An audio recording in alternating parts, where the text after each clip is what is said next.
Here we are, episode 31 of 84 Feet with Cady and Cap. I'm Brian Cady. That's Albany Academy girls varsity head coach Brian Capitula. The school just went through a little bit of rebranding, so it's been an eventful time for Cap and the rest of the peeps over at Academy. But how you doing, man? How's things? I'm doing good. Got a new some new branding, which I think it looks really good, and new direction, and yeah, there just new stuff going on there, so it's good. Very good, very, very good. Yeah, let's we got some things going on all over the place as people are getting ready to start the season with we're into the month of November, so we got to get rolling into the season eventually. Usually looking at like first weekend of December-ish is when everyone's starting. But real quick, before we get into introducing our guest, another day, another commitment from somebody out of your program, dude. Emily Thornton. Yeah. Commits to Mercy. Yep.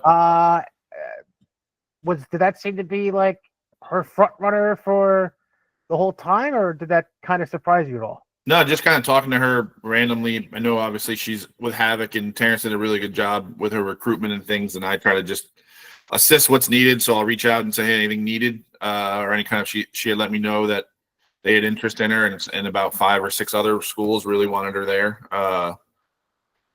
So that, I mean, it's great. That's the second obviously local kid they'll have now on Mercy, with Gabby Martin being at Mercy already for this year.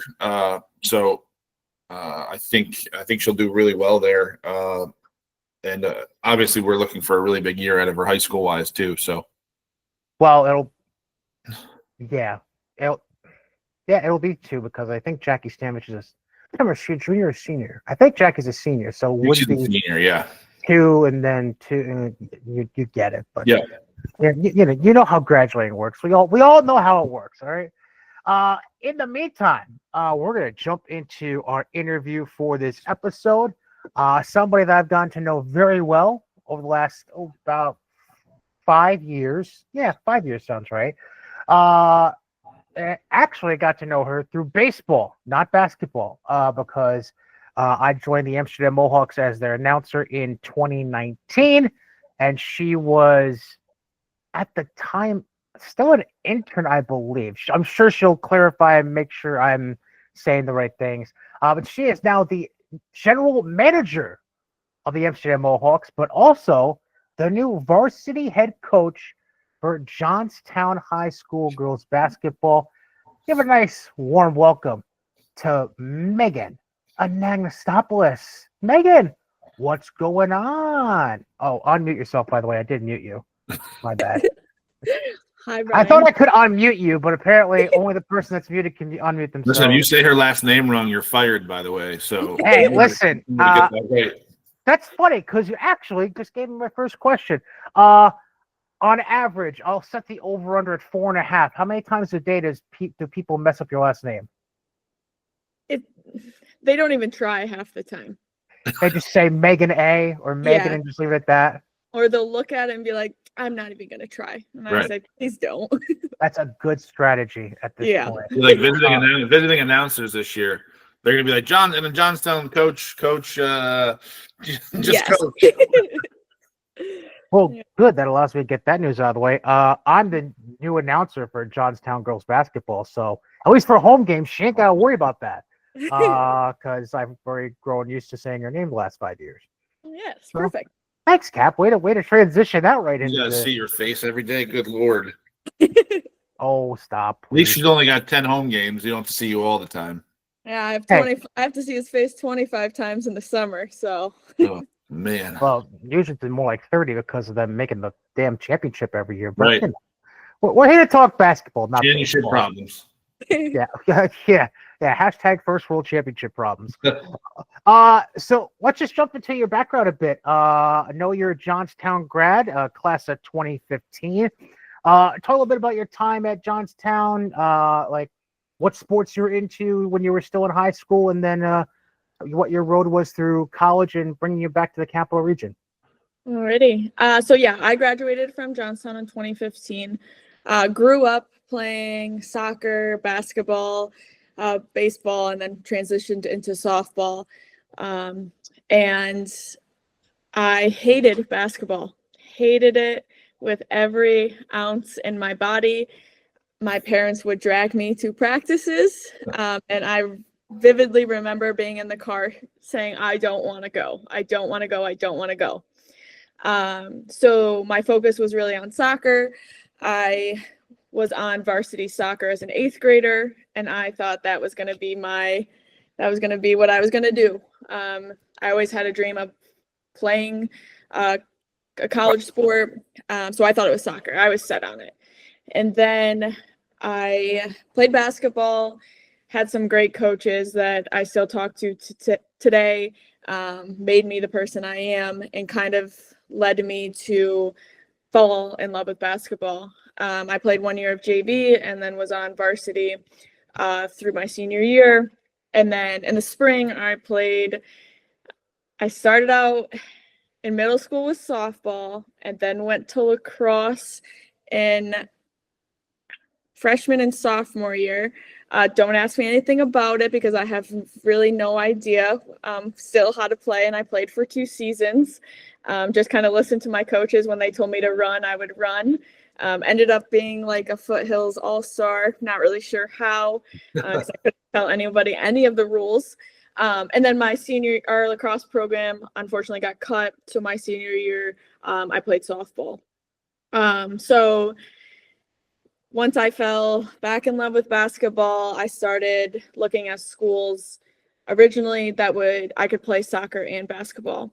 Found a couple schools, very small schools, that I could do both in, but I didn't love the campus. My mom said something to me while we were visiting each campus and said, could you imagine yourself here if you didn't play a sport and you were just what we call NARPs? And I said no to all the smaller schools. So then I decided to just focus on basketball. And at the time when I graduated, college showcases weren't growing in our area as much as they are now. So I went to one in Connecticut and one in Massachusetts. Got in contact with a couple coaches, ended up getting recruited at Brockport and committed to Brockport, and then got a phone call from the coach that she was no longer coaching at Brockport. So that transition was a little bit nerve-wracking. But that question my mom asked, she said, if this new coach doesn't want you, do you still want to go to Brockport? Can you still be a student there without being a student athlete? So I said, yes, I loved the campus, fell in love with it. So I still went to Brockport, made the team, and then played there for 3 years. And then my senior year of college, I decided to focus more on my career, where I was going to go next. So my spring semester of my senior year, I got an internship at the Ripken Experience in Myrtle Beach, South Carolina. So I was there for the spring semester, worked 180 baseball games that were there.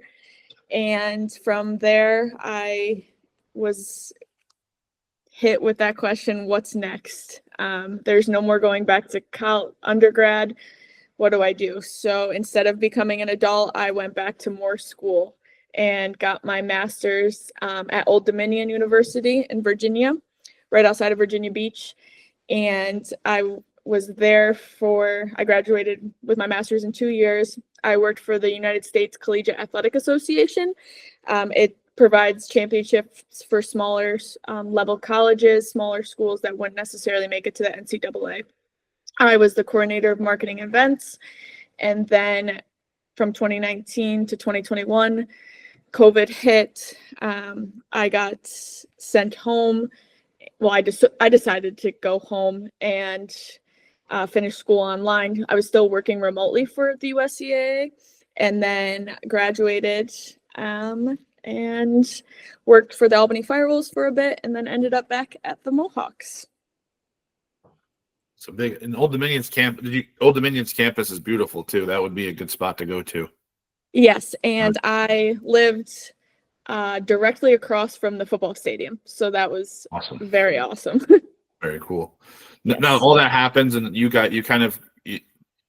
through that whole process. You get done with school. You do a great job, obviously, after school, kind of starting your career. Was there any thought at that point, like, all right, I know I want to kind of do, because it sounds like your goal is to stay like in maybe the front office kind of stuff or be involved with that kind of things. Like, is that something like, let's see how far coaching may take me now, or is that just something that popped open and just like kind of was something that you got interested in when you heard something like that be open? So when I was in college, I would come back home during the summers and I would help out with the Johnstown program. I ran a couple summer camps. Not a ton of kids came. It was free during the day. And then I helped coach the AAU program that was from Johnstown as well. So I always kind of had that want to coach and to help out. And then I was actually at a wedding with the old varsity girls basketball coach, and he said, "Hey, are you still in the area?" And I said, "Yeah." And he said, "I have a modified coaching position open. Do you want it?" And I said, "Sure." So that kind of led me back into Johnstown, where I grew up, and where or who and everyone involved made me the person I am today. I mentioned all the other sports that you had been doing through middle school and high school, and like you mentioned, you eventually settled down into focusing on basketball, playing it in college. Aside from the coaches you had that kind of changed your mind about basketball as it is, was there anything specific about the sport or the girls that were involved that made you become so passionate about the sport to the point where you did come back and run those camps and now get to where you are now, where you're now taking over that varsity program? Yeah, I think it was honestly the culture that, and I'm going to refer back to the coaches that Tim Derwin made. I remember being in 7th grade and seeing those girls on varsity and going to the games and being so just wanting to be there. They just put on such a good presence, and they didn't win sectionals, they didn't win anything, but they just dominated, and they just set such a great example for young girls like me to want to get there. And then the group of girls ahead of me, some of my best friends they graduated in 2014. So I always had to push myself to be able to play with them. I always wanted to be on the teams with the Hope Sarasulo and Kelsey Barnhole and Kendra McCoy. I always wanted to be on their team. So that kind of pushed me to want to be better and to be able to play with those girls. Now, where you are now, obviously you're kind of 10 years removed from like the high school sports and in terms of you participating and you playing. And me and Brian always talk about this, and we kind of get the same answer from a lot of different coaches, but like the opportunities that the kids have now versus what you may have had like 10 years ago, how much do you think that's changed, like the landscape of not just like women's basketball, but kind of women's athletics in general? Yeah, it's crazy. I catch myself saying it all the time to the girls on my team in the program, and I'm saying, I wish I had what you guys had.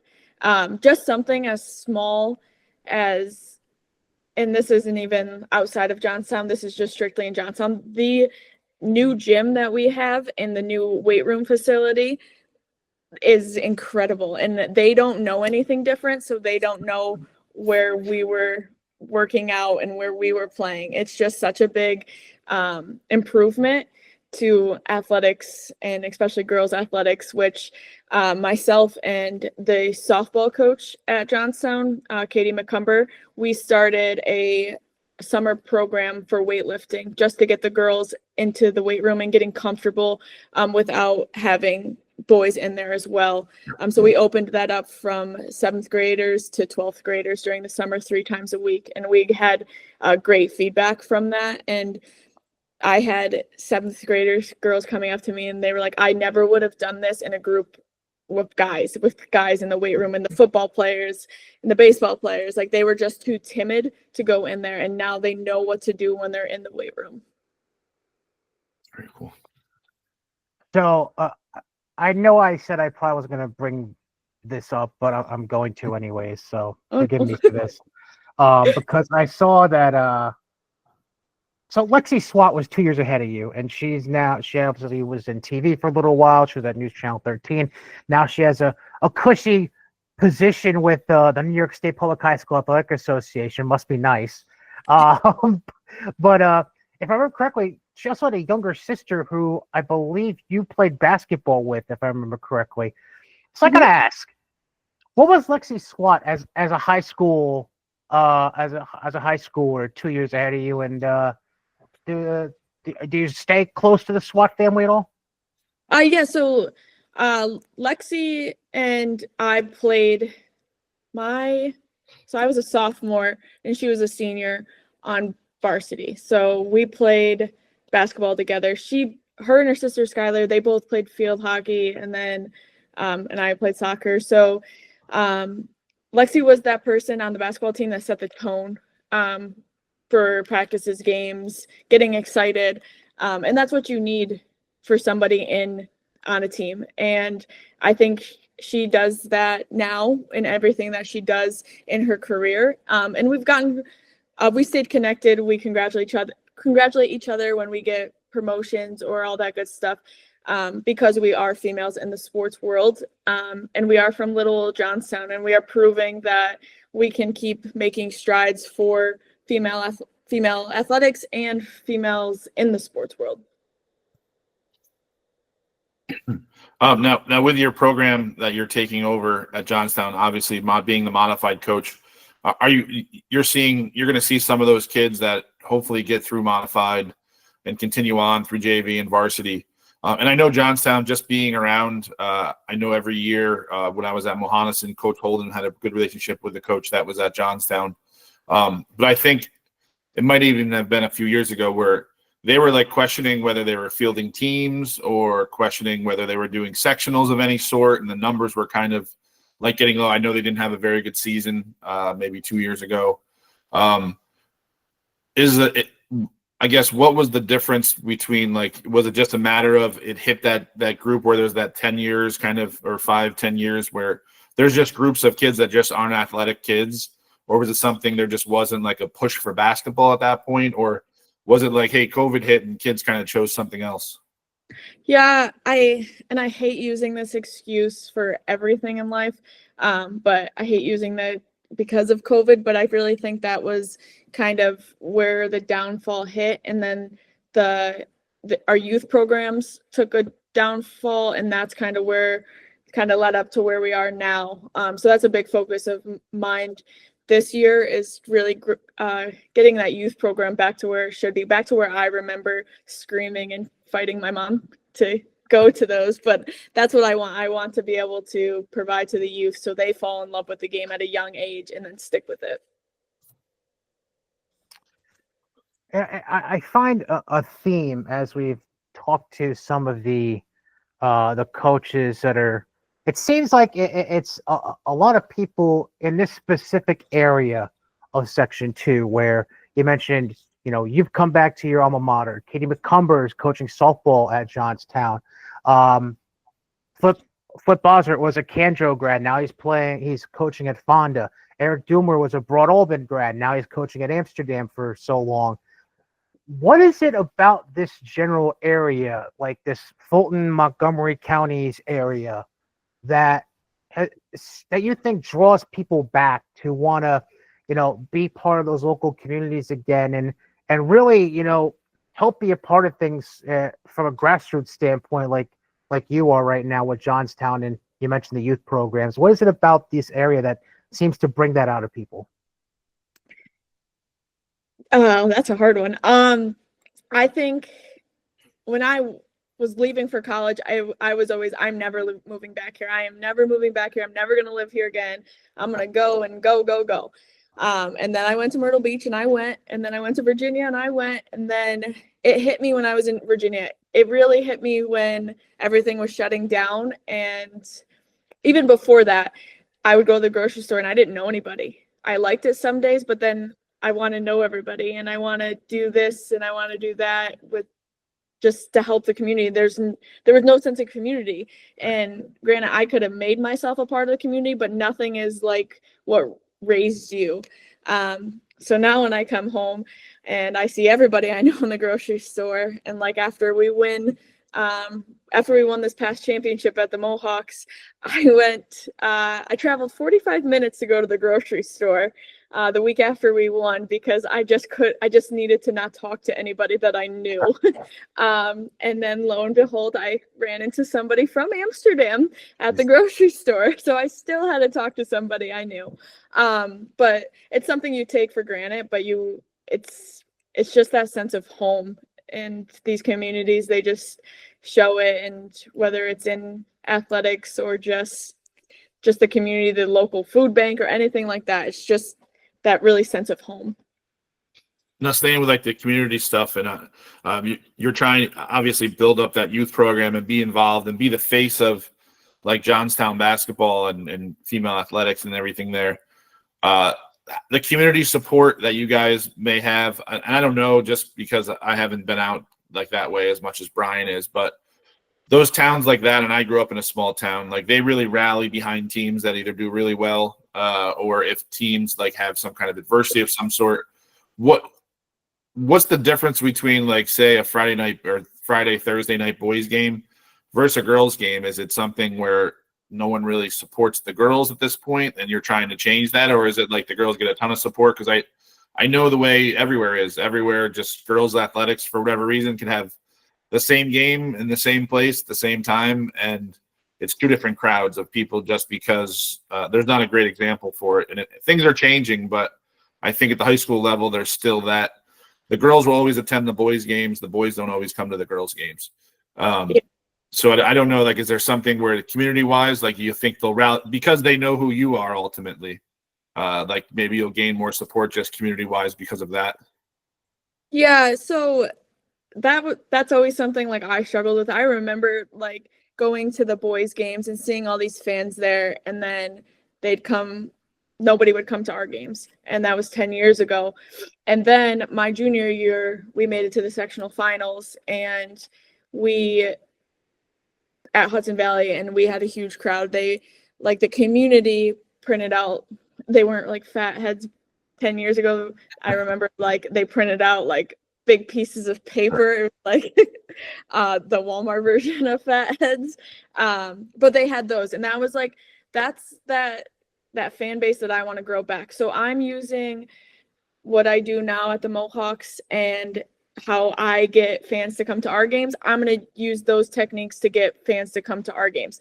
I just need those people to come to our games, to walk through the door, to commit that they were going to go to Johnstown girls basketball game, and then we're going to prove ourselves that we are fun to watch, that we are good enough for people to watch on a Friday night, because now entering the WAC, we play Wednesday and Friday nights. I want people to choose on a Friday night to come to our games. So I don't want to leak anything because it all has to get approved, but I am kind of using my game day entertainment background and trying to entice people that way. And then just to get them in the door. And then once they're in the door, they're going to enjoy what they see. A couple of tips as your announcer for both now Mohawks and Johnstown basketball. Number one, no bark at the park. Don't bring that idea over. Nobody's gonna want the dogs in the gym. Just throwing that out there. You don't know that. I'll leave that one alone. You'd have to get inside. Secondly, I don't know if the idea of loud motors from race cars is a good idea inside the gym either. So we'll avoid the NASCAR themed night that we usually do. And the third one, let's not have like 10 ceremonial jump balls before the game. All right, fair. I'll agree with you on those. The inside baseball for the Mohawks is that we may have an average like 5 to 10 ceremonial first pitches every game. Just so, Cap, if you ever come out to a Mohawks game next summer, pitch, that's what you're saying. They'll always say on the website 6:35 start. I'm going to tell you now 6:45. Just letting you know. And we should just make that change on the website across the board. Just say 6:45 from now on, because we may start pregame at 6:27, but first pitch ain't till 6:45. You never know. It could happen. Depends on frames in the forecast, and we want to speed things up a little bit. So that's Exactly. true. One thing I did want to bring up, there was one team, and this is actually how I got introduced to the Johnstown program. It was the first sectionals I ever did, which was the 2019-2020 season. So this was literally like the buffer basically between you getting out of Brockport and getting back involved relatively on a regular basis for you, especially once COVID came up not too long after this season ended. So in between, that was a team that had 6 players eventually go on and play college ball. We had Jaden Wilson, who's still at Plattsburgh, Anna Lee at Brockport, Jaden Chest at Alfred, Abby Vanderwalker, who played at SUNY Morrisville, 5 players, and then Abby Chest, who eventually transferred to Mayfield and is now going to be a freshman at Farmingdale State this year. The reason I bring that up is because I saw something that you brought up, I think it was today on Facebook. You're looking to start up an alumni game again? Yes. It's not often I hear of a high school program putting together an alumni game. What inspired you to want to bring that to the program and have this alumni game idea come to mind? Yeah, so my freshman, so they must have done the alumni game the year after I graduated. And with playing college basketball, our coach highly advised that we did not play in our hometown alumni games. So I unfortunately did not get to play. So just bringing that back, and now for the past 2 winters, a group of girls from Fonda, mostly Fonda and Johnstown graduates, we play pickup on Monday nights, and it is the most fun that I have. It's a time where I can it's just fun. It's just no X's and O's, none of that. We just play straight up pickup. So just getting that back, and the guys have done it for, I don't know, probably 10, 15 years. They put on an alumni game, and it's fun watching them relive their high school. And I think it's time for the girls to also get the chance to relive their high school days. So I'm really excited for that and to be able to give this opportunity. And it's fun to see my players be able to see us play, and they're probably going to make fun of me and all of that good stuff, but it brings them excitement as well. Now, you as a coach, obviously you'll take a lot of the stuff that you've learned from your past coaches and things that, like, I think that you value probably, like as a player and a person. But any certain, like, either 1 or 2 things core value wise that you'll try to instill in your players? Yeah, so it's one big thing I harp on is just trust, the word trust in general. In order for us to be successful, you have to trust me and trust each other. And that also goes for parents and guardians. You have to trust me that my decisions are going to be the best for your daughter in the long run. And that trust is going to go a long way. I devote a lot of my time and effort into this program, and I want the girls to see that and for them to pay that respect back to me and devote their time and effort into this as well. And then also, very cliche, but it also goes with trust, it's just teamwork. Teamwork's going to come before any individual glory.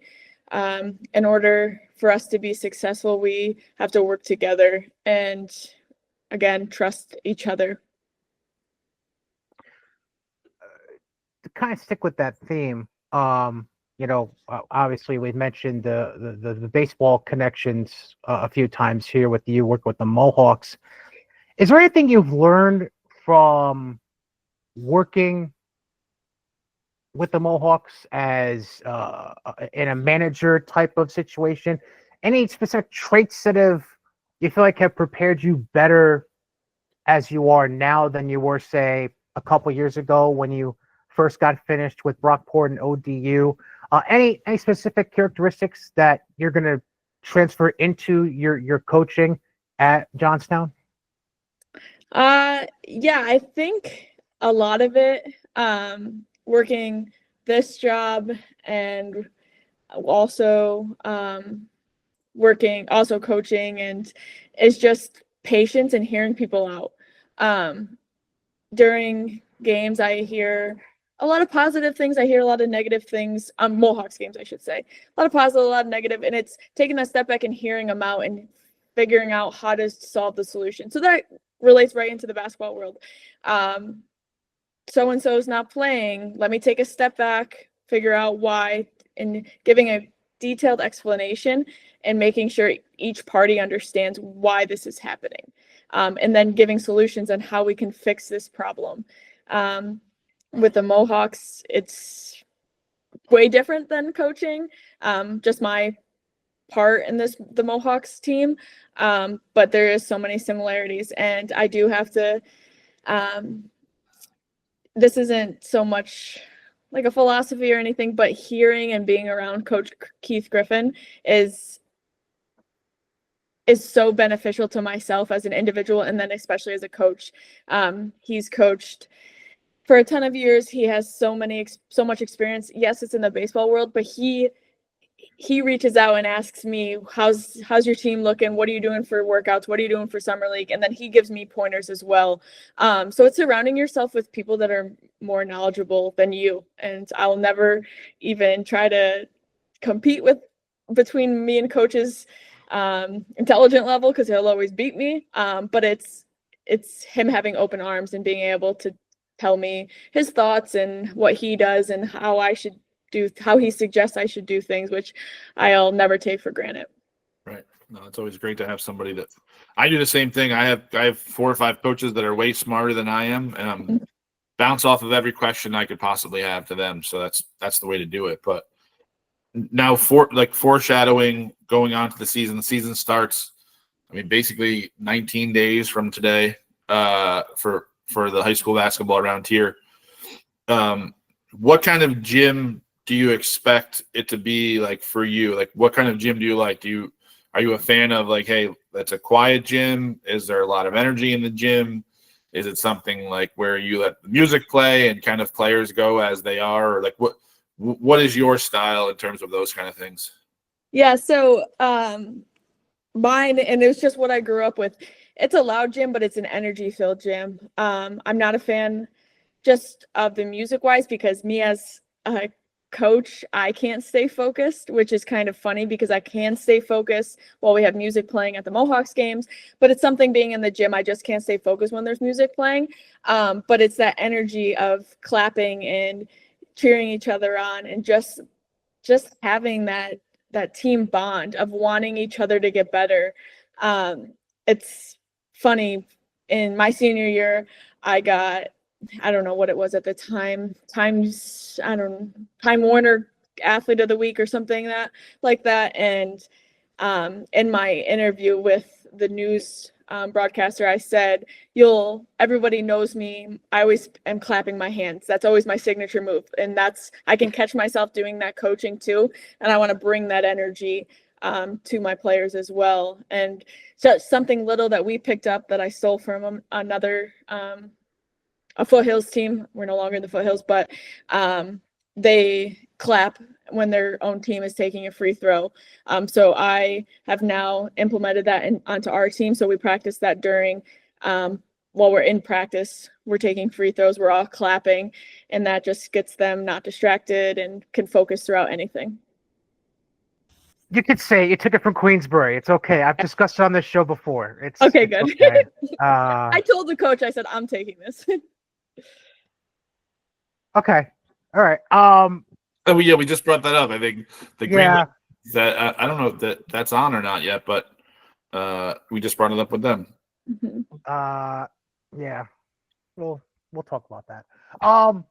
As far as you mentioned how you're not in the Foothills, now this is gonna be the first season. You're still in Class B, but this is gonna be the first season where you're in the Western Athletic Conference, which is going through an interesting time, because obviously that was a conference mainly run, so to speak, by Dwaynesburg the last few years, because they had Allison O'Hanlon and Alex Moses, but now they've graduated, they moved on to D1, And now it's kind of it feels like a conference that's a little bit up for grabs at this point. I mean, obviously there's Northville still there, who were state finalists last year, but they're in Class D. Burnox, Westerlo, Dwaynesburg. Yes, I know they've lost some pieces, but they're still around. How do you feel about moving into this conference, and what schools in particular do you feel like you're on your watch list or on your radar, so to speak? I couldn't be more thankful that we are joining the WAC this year. The Foothills, and I can say I played in it. It's tough. It's tough taking those trips to Queensbury and South Glens Falls when those girls are just more athletic than when I played and now currently. So it's a great feeling to know where we're at. Honestly, after, like you said, knowing those great players have graduated and gone on to still pursue their college career or college basketball career is a great feeling, because I would pull up clips that I would see on Twitter and of those girls, and I would show my fiance Kevin, and I'd be like, these girls are graduating and we're joining the WAC, and I couldn't be more thankful. And like, hats off to those girls, because they are great players. And I would send them to my girls and be like, look what she's doing. Look at all this. But like you said, it's so open and who can show up and who can play. And I think every game is going to be who wants to either get off the bus or who wants to show up to play. And that's what's most exciting this year. I'm taking over a program that hasn't won a single game in 2 years. So that's also exciting for me. And I think it's exciting for the players that I have coming back this year. They're excited too. They're excited to be where the league we're in and where we're at, and just to start proving people that Johnstown girls basketball is back and we're ready to go. Brian's going to try to take credit. The first win that you guys have, he'll No.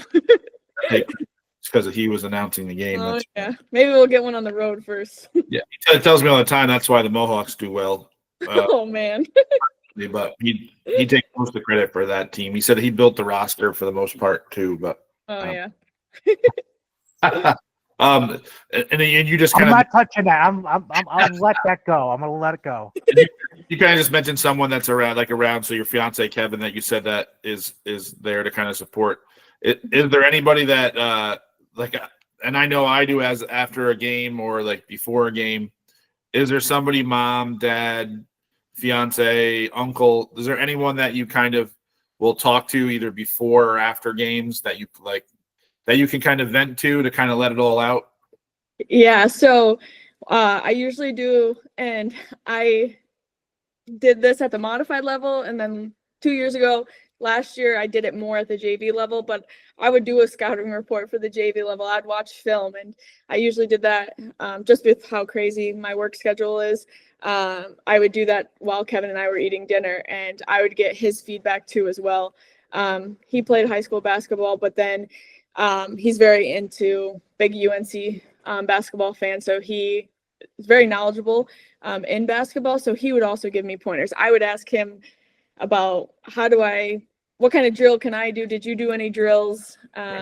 Did Coach Wilson do anything for you guys when you're facing X, Y, and Z, blah, blah, blah. So I use him a lot. And then every game, before the game, I stop at my parents own a restaurant, and I stop and talk to my dad, either just to tell him what's going on or what my game plan is. And then either if the game gets out before the restaurants close, I stop by, and then every time I'm in the car, I call my mom. My mom's more of like a listening ear rather than like giving like X's and O's, which I'm very grateful for. Whereas like Kevin and my dad kind of speak basketball and will give me their input as well. That's very cool. Yeah, very thankful. Winner's Circle on Route 5, shameless plug. Thanks. You're welcome. Anytime. Literally right on the border of Fonda and Amsterdam. Can't miss it. So last question. Last question before I get to the way I end all the interviews. So how are the wedding plans coming along? And has your fiance sold you yet on making all of his groomsmen wear UPS uniforms? No, wedding plans are good. He's upset that I have the groomsmen wearing navy blue and he wanted them to wear baby blue for UNC. I said, no, those don't go along with our colors. At least he wasn't trying to hard sell you on the UPS No. thing. Mm-mm. Okay, all right, that's No. good. That's good. That's good. At least he drew a line for himself there. That's Somewhere. encouraging, actually. That's encouraging. Yes. All right, Yeah. so the way I usually wrap up all the interviews on this show is a section of questions called Life's Most Important Questions. Don't worry, they're not really that serious. But just first or best answer that comes to mind. I think it's a half dozen because we took out a question, but so it was down to 5. But in the midst of the show, I thought of a 6th one to ask you. So, Oh boy. there we go. Are you ready? Yes. All right. The first question I have, when it comes to energy drinks, are you Gatorade, Powerade, or other? Gatorade. Okay. Do you refer to them as colors or flavors, by the way? Like you Color. go by light blue, dark blue, red, orange. Is that how you go by it? Colors, yeah. Okay. Do you have a favorite color at all? I like purple. Okay. I don't think you're the first person that said purple. Okay, Is that good. grape? Or are you Yeah, talking but it's about not the really like Glacier grape, Freeze grape. purple? It's not like grape. It's Okay. better Okay. than grape. Look it up. Okay. When it comes to desserts, are you more of a chocolate person or a vanilla person? Chocolate. Okay. Is a hot dog a sandwich? No. Best flavor of Starburst? Red. Okay. This kind of goes to the last thing Cap asked you about. Person most likely to be that embarrassing fan in the stands for you? Are we talking like player or when I was a player or when I'm When you this coming season as a coach, who's most likely to be that embarrassing fan for you? one of my bridesmaids, Annie Stock. Yeah, she is. She went to a game here and she was cheering and yelling probably just as loud as I was. I was gonna say, wasn't she a teammate of yours at Johnstown too?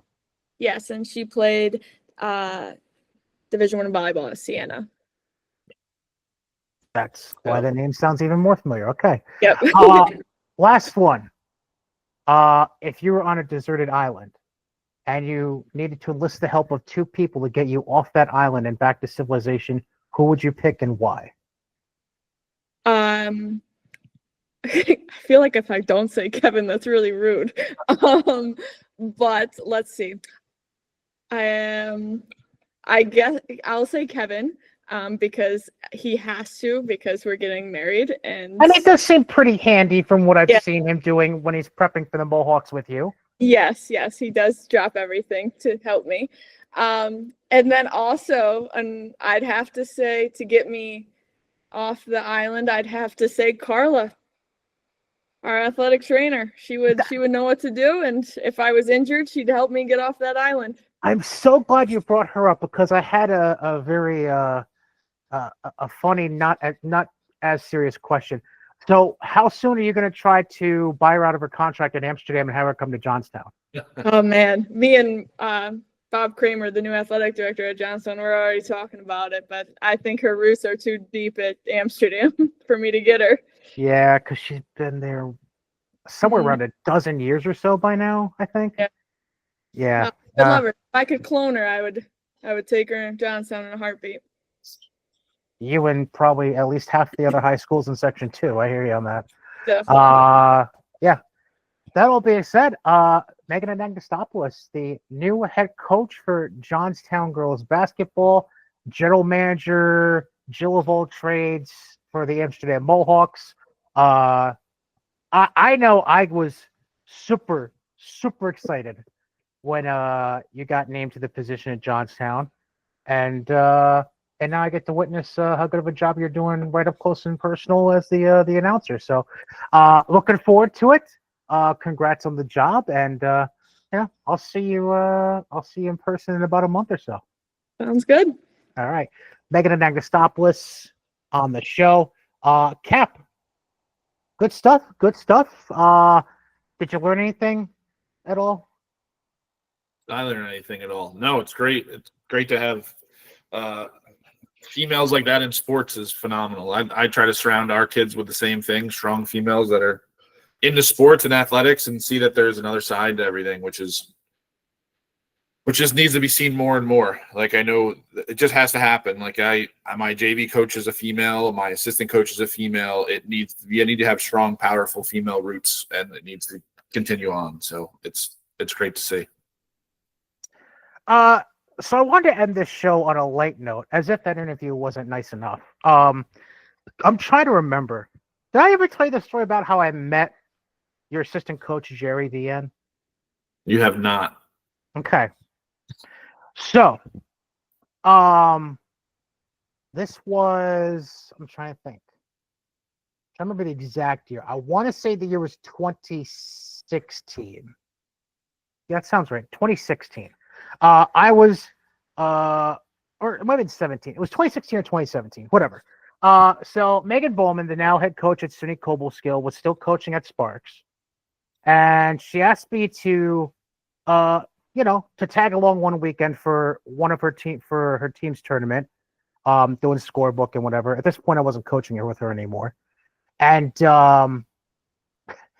it was in Lake Placid. So I was like, oh, cool. I get to go to Lake Placid for the first time. That's awesome. But anyways, so we're in Lake Placid, and the hotel that the Sparks basically had rented out, essentially, had a swimming pool on the. It was one of those hotels that had the swimming pool in the center of everything on the main floor, Yep. And then the rooms were all in like a square around it. So one night after the games, I go to that pool, and I'm just chilling with the wife, or having a little pizza party with Megan's team, whatever, no big deal, whatever. And the adults are having some, since they're adults, legal libations of fun. And who do I get introduced to? Playing beer pong, by the way. And I don't think he was necessarily sober, but I don't necessarily think he was drunk enough to forget this. Jerry V playing beer pong, and I was like, nice to meet. Like, that was the first time I ever met Jerry. Was him playing beer pong on the pool deck at an AAU tournament in Lake Placid. That's funny. Yeah, he's Lake Placid's a great trip too. Like, anybody that hasn't gone, some of the games you'll get might not be the greatest when you get out there, but the parents look forward to it every year. I know we've sent a few teams out there, younger teams, and some of our other teams. It's just that time of, like, you go to Lake Placid, and like, obviously right now it's chaos, and then winter time it gets kind of crazy. But like that April, May in Lake Placid is great. Like, it would be one thing if somehow they could turn the Olympic Center, which they were supposed to do, into this big basketball facility and have some kind of really big event out there. It would be great, like with everything they have surrounding it, and make like a basketball village for the weekend. But that's a great spot. Yeah, that was one thing that made that tournament a little weird, was because you mentioned how it's like the Olympic Center, and you had that nice like strip right there on the main road. And the hotel we stayed at, I think there was like a Red Roof Inn like across the street from the Olympic Village. So Yep. That's where we were. But like the hotel is where like pretty much all the teams were at. Yep. They were all like, because I think technically the school that we were playing at was in Scroon Lake, I think. Yep. So, and that's like half hour, 35 minutes from Lake Placid. Yep. So like the hotels were like 10 minutes outside of Lake Placid, headed towards Scroon Lake. So it's still another like 20, 25 minutes to get to the school where the games. It was an interesting layout, but I still consider it the Lake Placid tournament because it was, that's where I stayed in the hotel. So that's that. Yeah, no, it's a great spot to go. Beautiful area. Absolutely beautiful. And the drive home, we literally took Route 30 down instead of taking it ended up being a little faster actually than the way we took up there. Sure.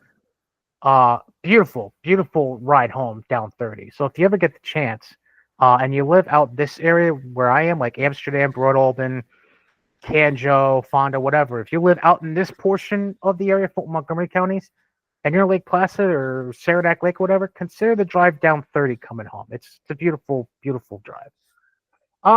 That being said, do you have anything to tack on, Cap? By the way, sporting the 84 feet T-shirt, I appreciate that. Thank you very much.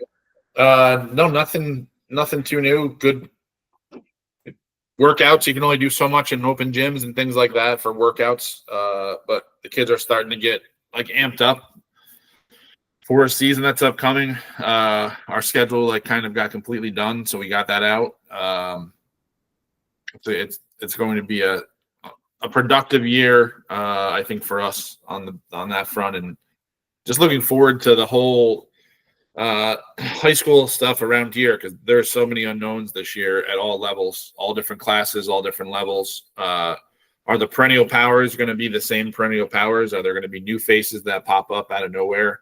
The young talent that's here, like, will that show up, or will it take a year or two for those kids to be really good? So we'll find out really quickly, though. I know there's a bunch of tournaments, I think, right before Thanksgiving for some teams that play. There's a lot of scrimmages that happen around that time. So it's not that far away. We're about a month away from really being immersed in high school growth basketball. So. And by the way, I know I've been announcing a lot of stuff that I've been picking up for announcing this season. Don't worry, I still got your senior night on my schedule, so I'm not gonna double book myself that night on you, okay? You're gonna have to cancel the Johnstown's non-league against Amsterdam that night or something. You'll have to. I think Johnstown only has, if I remember the schedule correctly, I think they only have like one February home game anyways. So Okay. Yeah, we're good. It's because your senior night's what, like the 6th or something like that, I think. I think it's the 30th of January. Oh, right.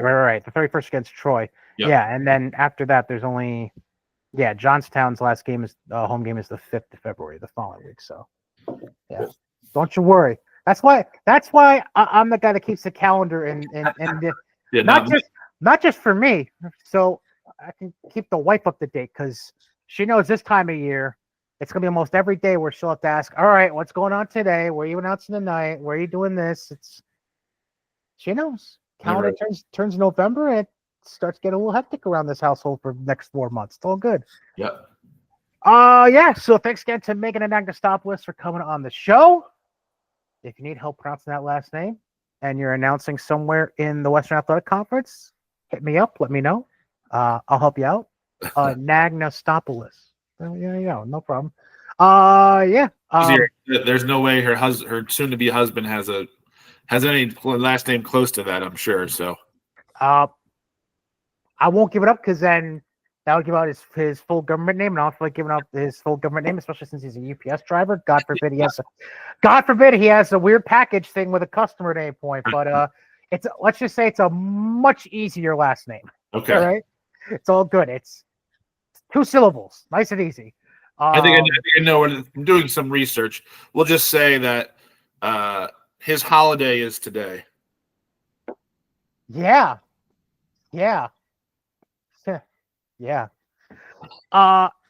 all being said, all right. I'm out of here. You're out of here. That's episode 31. What? We got trick or treating to do. Yeah. As you can tell, we're recording this on Halloween. Go have fun. Well, by the way, are you dressing up as anything, or just Natalie? I don't know. I have a Bobby Boucher jersey I may put on, or I have a Jackie Moon. So, that's tough. The other. And then the third, I have a Bad News Bears. The kid with the one that had the bad mouth. I have his jersey. See, now what would have been great is if you had thought forward about this and figured out a way to dress Natalie as Henry Winkler, the coach from Waterboy. That would be great. And just had her start singing, Gatorade H2O. Water sucks. It really, really sucks. I tried to get her to be Happy Gilmore. That didn't work. She was going to be Happy Gilmore for Halloween, but getting your home ball. Oh, God, that'd be great. Oh, anyways, man, that's amazing. All right, that's it. We're having way too much fun now. We need to get out of here. Enjoy your trick or treating. Yes, Mr. Capitula. Or are you one of those guys that's like, Mr. Capitula is my father, don't call me that?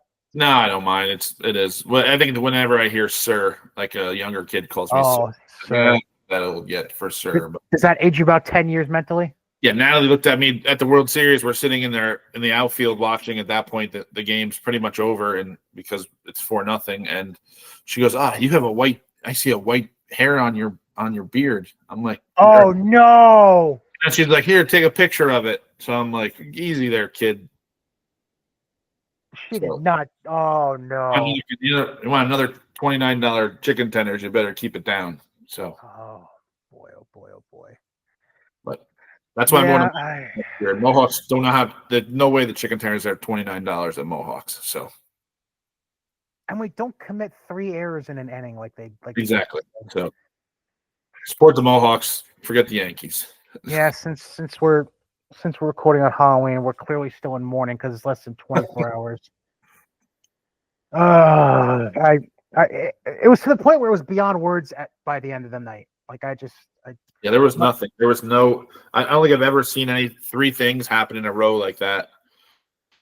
But bad things always happen in threes. But like, there's no other professional sports, NBA finals, college national championships. I don't think I've ever seen like Super Bowl, maybe the 28-3 Atlanta Falcons Patriot game, but like just. I think the closest thing I could think of was the Buckner game because there was 2 things though, because it was the wild pitch right before the grounder to Buckner. Yeah. So, yeah. Just wild. That's the only thing that's even close, I think, because like for example, you mentioned the Patriots-Falcons game. That was just the Falcons not being able to move the football for whatever reason in the second half. Yeah. And having awful play calling. It wasn't really a comedy of errors. It was just they had no offense in the second half. Right. But yeah, it was so stunning that my wife and I were literally in dead silence for 2 minutes straight once the final out happened. And then I was eventually like, "Do you mind if I turn this off?" She's like, "No, turn it off." I'm like, "Okay, fine." You want to watch the trophy presentation? Fine, don't turn it off. Good. Yeah, there's no Sports Center. There's no other. I won't be watching anything like that for about a week. It'll go away in a week. So. Yeah. Anywho, yeah. And by the way, enjoy the 70, 75 degree weather while you're trick or treating. Yeah, no, it'll be good. I think the last year I think it was a little cold and rainy. Year before that it wasn't, so 77 and nice out. I think 5 o'clock. I think 5 o'clock is when they allow kids. They set times now, like 5 to 8 o'clock or 4 to 8 o'clock as the trick or treat time. So, because God forbid, whatever.